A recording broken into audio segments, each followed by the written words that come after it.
Well, it's the 4th of July, Independence Day, a day to appreciate our freedoms and reflect on our nation's founding fathers.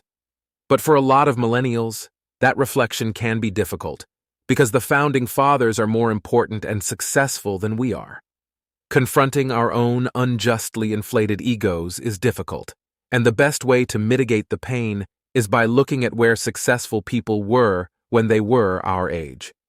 It may be hard to imagine, but there was a time when the founding fathers weren't founding anything, nor were they fathers. It was called their 20s, and they lived pretty similar bullshit lives to the ones you and I live today.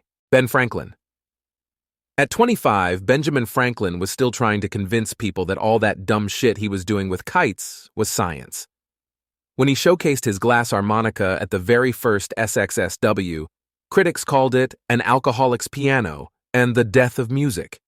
It wasn't until his late 30s that he started to gain notoriety for his Billy Joel impressions. Thomas Jefferson.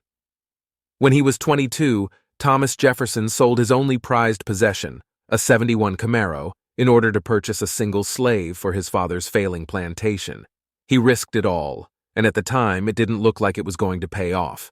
Eventually, though, the plantation was a success, and years later, then President Jefferson launched a nationwide search, spearheaded by Lewis and Clark, to find the Camaro. Anyone who owned slaves was also given free pizza that day. John Hancock. Known for his big-ass signature, a much younger John Hancock was eager to make his mark on the world and felt completely unfulfilled. At 24, he was working as a caricature artist at a pelt bazaar, where he was fired for depicting customers in too negative of a light. He then went underground, lived off what he could steal, and invented graffiti. The wild-style method of tagging is derived from Hancock's work in his 20s. John Adams, coming from a long line of Puritans that believed America to be the biblical promised land, Adams had a lot of emotional baggage to shed as he entered adulthood. After dismissing his father's dreams of him becoming a minister, Adams spent some time in a commune and opened a food truck that served broiled finch wrapped in pig scrotum, the predecessor to modern-day bacon. While successful, Adams became disillusioned with the food truck life and entered law school at 28. John Jay. A native New Yorker, a 26-year-old Jay lived a life very similar to modern 20-something Manhattanites. Spending his day working at a law firm, Jay would go out at night and, according to his autobiography, "I do hopeth they serve pussy in hell," literally smash as many pussies as I could get my hands on and dick in. After a syphilis scare, then incurable, Jay decided it was time to wrap it up or bag it up, and as condoms at the time were uncomfortable, bulky, ill-fitting amalgams of chainmail and wharf rat sinew, he decided to quit pussy forever.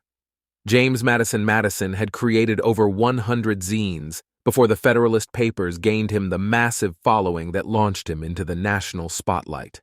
At 25, he invested everything he had, a bunch of slaves, into his policy zine, Chuffed Lad. After failing to secure enough subscribers to foot the bill, he had to drop the project. He didn't write again for 10 years and spent the interim amassing hundreds of slaves.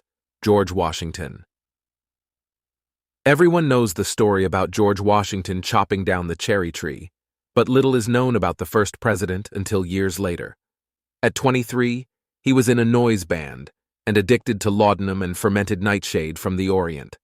After losing his teeth and watching his girlfriend die of an overdose, Washington decided to clean up his act. It was until he was 32 that he managed to scrounge up enough slave money to start the revolution.